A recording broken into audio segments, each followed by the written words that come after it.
এবার আমরা 1 নম্বর রাজ্য মনেরা নিয়ে আলোচনা করব। তোমরা ইতিমধ্যেই জানো হুইটেকার নামক একজন বিজ্ঞানী জীবজগৎকে মোট 5টা রাজ্যে বিভক্ত করেন। তার মধ্যে প্রথম রাজ্যটার নামই হচ্ছে মনেরা। মনেরার বিভিন্ন বৈশিষ্ট্যগুলো আমরা বুঝে বুঝে পড়ব। লক্ষ্য করো, এই ছবিটা কিন্তু আমি বই থেকেই নিয়েছি। এখানে মনেরা রাজ্যের নানান বৈশিষ্ট্য দেওয়া আছে। এখানকার প্রত্যেকটা বৈশিষ্ট্য, প্রত্যেকটা শব্দ আমরা বুঝে বুঝে পড়ব। প্রথমে আমরা উদাহরণে চলে আসি। মনেরা রাজ্যের জীব কোনগুলা, কোন জীবগুলো মনেরা রাজ্যের অন্তর্গত? দেখো, এই যে ব্যাকটেরিয়ার ছবি দেওয়া আছে, এই ব্যাকটেরিয়া।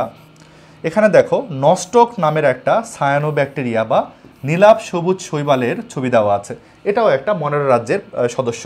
তাহলে দেখো বিভিন্ন রকম ব্যাকটেরিয়া সায়ানোব্যাকটেরিয়া, এরাই কিন্তু মনেরা রাজ্যের অন্তর্গত, এরাই মনেরা রাজ্যের সদস্য। এবার এদের বৈশিষ্ট্যগুলো আমরা বোঝার চেষ্টা করি। মনেরা রাজ্যের প্রত্যেকটা জীব হচ্ছে এককোষী, এরা হলো এককোষী। আমাদের শরীরটা অনেক কোষ দ্বারা গঠিত, কিন্তু ব্যাকটেরিয়ারা এককোষী। ব্যাকটেরিয়ার শরীরটা একটা কোষ দিয়ে গঠিত। ওই একটা কোষের মধ্যে ওর মাথা আছে, পা আছে, ওর নার্ভাস সিস্টেম আছে, সব কিছু একটা কোষের মধ্যে, বুঝছো? যদিও মাথা পা নার্ভাস সিস্টেমের দরকার নাই, আমি উদাহরণ হিসেবে বললাম। ধরা যাক এটা একটা ব্যাকটেরিয়া, এর মাত্র একটাই কোষ, দেখো মাত্র একটাই কোষ, এরা এককোষী। এর জন্য এই কোষের মধ্যে আছে হলো একটু ভাঙাচোরা টাইপের নিউক্লিয়াস, এই যে অনেক সময় এরকম লম্বা একটা হচ্ছে ফ্লাজেলা থাকতে পারে। ব্যাকটেরিয়ার ছবি অনেকটা এরকম, এরা হলো এককোষী। আচ্ছা, তারপরে বলা হচ্ছে এরা ফিলামেন্টাস। ফিলামেন্টাস ব্যাপারটা কি? ফিলামেন্টাস মানে হচ্ছে একটির পর একটি কোষ লম্বালম্বিভাবে যুক্ত হয়ে ফিলামেন্ট গঠন করে। মানে ব্যাকটেরিয়াগুলো কখনো কখনো একা একা থাকে, মানে অনেক সময় একা একা থাকে, বা অনেক সময় একটার পর একটা যুক্ত হয়। দেখো, বিশেষ করে সায়ানোব্যাকটেরিয়া এই কাজটা বেশি করে, একটার পর একটা যুক্ত হয়। একটার পর একটা যুক্ত হয় কি করলো বলতো? লম্বা একটা তন্তু তৈরি করলো। এই জিনিসটাকে বলা হয় ফিলামেন্ট। এই জিনিসটার নামই হলো ফিলামেন্ট। ফিলামেন্ট, এই জিনিসের নামই হলো ফিলামেন্ট। তোমরা মনে রেখো, ফিলামেন্টের এই যে ফিলা শব্দটা আছে না, ফিলা শব্দের মানে হলো তন্তু, তন্তুর মতো। ব্যাকটেরিয়াগুলো গোল গোল একটার পর একটা যুক্ত হয়, কি করলো? লম্বা একটা তন্তু তৈরি করলো। এই জিনিসের নামই হলো ফিলামেন্ট। তারপরে বলা হচ্ছে কি, এরা কলোনিয়াল, কলোনি তৈরি করে মাঝে মধ্যে, এরা মাঝে মধ্যে কলোনি তৈরি করে। কলোনি ব্যাপারটা কি?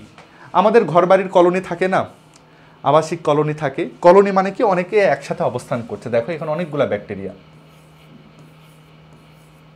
অনেকগুলো ব্যাকটেরিয়া একত্রে এসে অবস্থান করছে। এই জিনিসটাকে বলবো কিন্তু আমরা ব্যাকটেরিয়ার কলোনি। এই জিনিসটাকে বলবো আমরা ব্যাকটেরিয়ার কলোনি। এটার নামই হলো কলোনি। দেখছো, সব কিছু কিন্তু বুঝে পড়ার উপায় আছে। আমরা প্রত্যেকটা জিনিস বুঝে বুঝে পড়বো, দেখতে থাকো।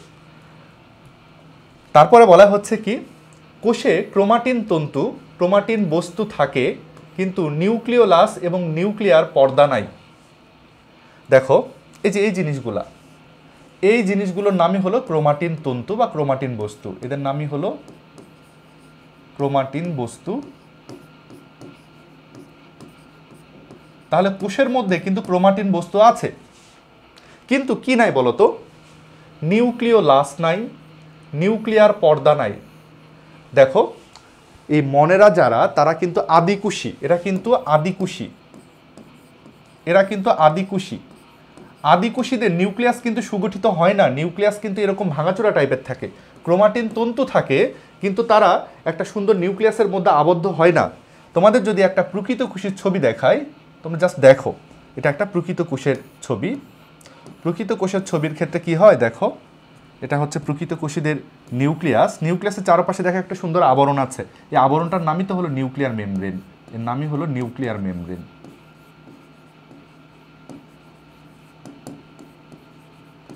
এর নাম হলো নিউক্লিয়ার মেমব্রেন। এরকম একটা ঘন জায়গা থাকে, এই জিনিসটার নাম হলো নিউক্লিওলাস। এই জিনিসের নাম হলো নিউক্লিওলাস। আর ভেতরে এরকম কিছু তন্তু থাকে, পেঁচানো পেঁচানো তন্তু থাকে, এই জিনিসগুলোর নাম হলো ক্রোমাটিন।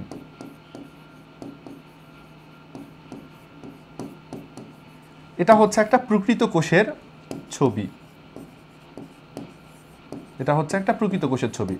লক্ষ্য করো, একটা যদি প্রকৃত কোষী জীব হয়, একটা প্রকৃত কোষ হয়, তখন তার নিউক্লিয়ার মেমব্রেন থাকে, চারপাশ দিয়ে একটা আবরণ থাকে যার নাম হলো নিউক্লিয়ার মেমব্রেন, মাঝখানে একটা ঘন জায়গা থাকে যার নাম হলো নিউক্লিওলাস, ভেতরে কিছু তন্তু থাকে যাদের নাম হলো ক্রোমাটিন। সবই থাকে, এগুলা প্রকৃত কোষে সব থাকে। কিন্তু মনেরারা যেহেতু আদি কোষী, এই জন্য তাদের শুধু ক্রোমাটিন বস্তুটাই আছে, নিউক্লিয়ার মেমব্রেন এবং নিউক্লিওলাস কিন্তু তাদের নাই। তারপরে বলা হচ্ছে কি দেখো, একটু এই ইনফরমেশনটা লক্ষ্য করো, এদের কোষে প্লাস্টিড, মাইটোকন্ড্রিয়া, এন্ডোপ্লাজমিক জালিকা ইত্যাদি নেই। প্লাস্টিড, মাইটোকন্ড্রিয়া, এন্ডোপ্লাজমিক জালিকা ইত্যাদি নেই, কিন্তু রাইবোসোম আছে। একটা ব্যাকটেরিয়ার শরীরে প্লাস্টিড, মাইটোকন্ড্রিয়া, এন্ডোপ্লাজমিক জালিকা কিছুই থাকে না, শুধু কি থাকে? রাইবোসোম থাকে। প্লাস্টিড, মাইটোকন্ড্রিয়া, এন্ডোপ্লাজমিক জালিকা এগুলো কিন্তু প্রকৃত কোষের বৈশিষ্ট্য। ধরা যাক এই জিনিসটার নামই হলো প্লাস্টিড, এটার নাম হলো মাইটোকন্ড্রিয়া, এই তন্তুগুলোর নাম হলো এন্ডোপ্লাজমিক জালিকা, আর এই দানাগুলোর নাম হচ্ছে রাইবোসোম।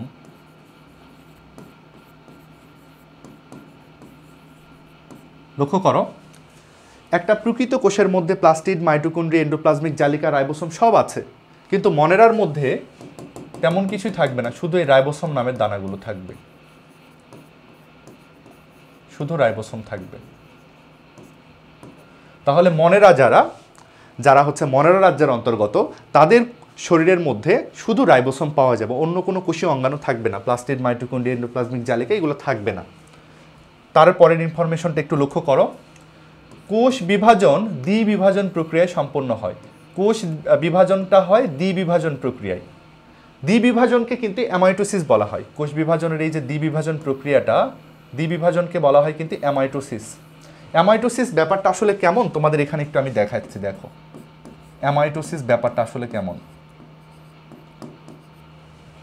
অ্যামাইটোসিসটা আসলে কিভাবে হয়, অ্যামাইটোসিস বা দ্বিবিভাজন আসলে হয় কিভাবে। খুবই সহজ একটা কোষ বিভাজন, কোনো জটিলতা নাই, এরকম খুব সরল একটা কোষ বিভাজন কিভাবে হয় তোমরা একটু লক্ষ্য করো। ধরা যাক এটা একটা ব্যাকটেরিয়া বা মনেরার যে কোনো সদস্য। প্রথমে হয় কি, ব্যাকটেরিয়াটা একটু সাইজে বড় হয়ে যায়, তারপরে এর পেটটা একটু সরু হয়ে যায়, এরকম শেপ হয়, তারপরে সে ভেঙে দুই টুকরা হয়ে যায়। ঘটনাটা কিভাবে হলো দেখো, প্রথমে ব্যাকটেরিয়া থাকে, ব্যাকটেরিয়ার নিউক্লিয়াস থাকে, ব্যাকটেরিয়াও বড় হয়, তার নিউক্লিয়াসটাও সাইজে বড় হয়ে যায়, ভাঙাচোরা নিউক্লিয়াস সেটাও বড় হয়ে যায়, তারপরে ব্যাকটেরিয়াও বিভাজিত হতে থাকে, তার নিউক্লিয়াসটাও বিভাজিত হতে থাকে, তারপর বিভাজন একদম হয়ে যায়। দেখো এই তো, এভাবে একটা কোষ থেকে দুটা কোষ খুব সরলভাবে হয়ে গেল, কোনো স্পিন্ডল যন্ত্র গঠন হলো না, স্পিন্ডল তন্তু নাই, ক্রোমোজোমের বিভাজন নাই, খুব সরলভাবে একটা কোষ থেকে জাস্ট দুটা কোষ তৈরি হয়ে গেল। এই জিনিসের নামই হলো অ্যামাইটোসিস বা দ্বিবিভাজন। এটা কাদের হয় বলো? এই মনেরা রাজ্যের যে অন্তর্গত জীবগুলো রয়েছে তাদের হয়। দ্বিবিভাজন প্রক্রিয়ায় এদের কোষ বিভাজনটা হয়। তারপরে বলা হচ্ছে এরা খাদ্য গ্রহণ করে কিভাবে? এরা শোষণ পদ্ধতিতে খাদ্য গ্রহণ করে, এরা শোষণ পদ্ধতিতে খাদ্য গ্রহণ করে। তবে কেউ কেউ ফটোসিনথেসিস বা সালোক সংশ্লেষণ পদ্ধতিতেও খাদ্য প্রস্তুত করে। এবার একটু বলি, ব্যাকটেরিয়া যারা, এরা বেশিরভাগ ক্ষেত্রে শোষণ পদ্ধতিতে খাদ্য গ্রহণ করে। শোষণ মানে হচ্ছে অন্য জীবের শরীর থেকে খাবার চুষে খায়। আচ্ছা ধরা যাক আমি তোমাদের একটু উদাহরণটা বুঝাই। এটা হচ্ছে তোমার পাকস্থলী, পাকস্থলীর পরে তোমার এই পেঁচানো নাড়িগুলো আছে যাদের নাম হলো ক্ষুদ্রান্ত্র।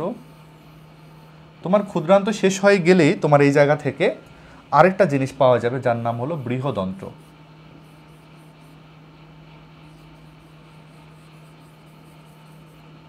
এই জিনিসটার নাম হলো বৃহদন্ত্র। আমাদের বৃহদন্ত্রের গায়ে এক ধরনের ব্যাকটেরিয়া বাস করে, বৃহদন্ত্রের গায়ে এই জায়গাতে এক ধরনের ব্যাকটেরিয়া বাস করে। এই ব্যাকটেরিয়াগুলোর নাম হলো ইকোলাই, এদের নাম হলো ইকোলাই। ইকোলাই কি করে? তোমার পেটের মধ্যে থেকে, তোমার পেট থেকে খাবার চুষে চুষে খায়। এটাকেই বলা হচ্ছে শোষণের মাধ্যমে খাদ্য গ্রহণ করা। আমাদের পেটের মধ্যে থেকে, আমাদের বৃহদন্ত্র থেকে খাবার চুষে খাচ্ছে, এটাকে বলা হয় খাবার শোষণ করা। কিন্তু এই যে দেখো সায়ানোব্যাকটেরিয়া যারা, এরা কিন্তু খাবার তৈরি করতে পারে, এরা সালোক সংশ্লেষণ করতে পারে। এদের শরীরের ভেতরে ক্লোরোফিল থাকে। ধরা যাক এটা একটা সায়ানোব্যাকটেরিয়া, এর শরীরের মধ্যে এরকম ক্লোরোফিল আছে, ক্লোরোপ্লাস্ট না কিন্তু, আছে কি ক্লোরোফিল। এই ক্লোরোফিলের মাধ্যমে তারা কিন্তু সালোক সংশ্লেষণ করতে পারে। ক্লোরোপ্লাস্ট না কিন্তু, ক্লোরোপ্লাস্ট একটা কোষীয় অঙ্গাণু, এদের মধ্যে ক্লোরোপ্লাস্ট নাই, বরং কি আছে? ক্লোরোফিল আছে। এই ক্লোরোফিলের মাধ্যমে এটা খাবার তৈরি করতে পারে। তাহলে সায়ানোব্যাকটেরিয়া যারা, তারা কিন্তু সালোক সংশ্লেষণ করতে পারে, সালোক সংশ্লেষণ করতে পারে, এটা আমরা মনে রাখবো। ঠিক আছে, তাহলে দেখো মনেরা রাজ্যের যে জীবগুলো রয়েছে তাদের নানান বৈশিষ্ট্য আমরা কিন্তু জানলাম। আমরা প্রত্যেকটা বৈশিষ্ট্য বুঝে বুঝে পড়ার চেষ্টা করেছি। উদাহরণ হচ্ছে নীলাভ সবুজ শৈবাল বা সায়ানোব্যাকটেরিয়া এবং ব্যাকটেরিয়া। তোমরা সব কয়টা বৈশিষ্ট্য বুঝে বুঝে একটু পড়ো, একবার বুঝতে না পারলে একবার দুইবার দেখো। ইন্টারে আস্তে আস্তে এগুলো বৈশিষ্ট্য তোমাদের কাছে খুবই কমন হয়ে যাবে। আপাতত একটু কষ্ট হতে পারে, একটু বুঝে বুঝে পড়ো এগুলা।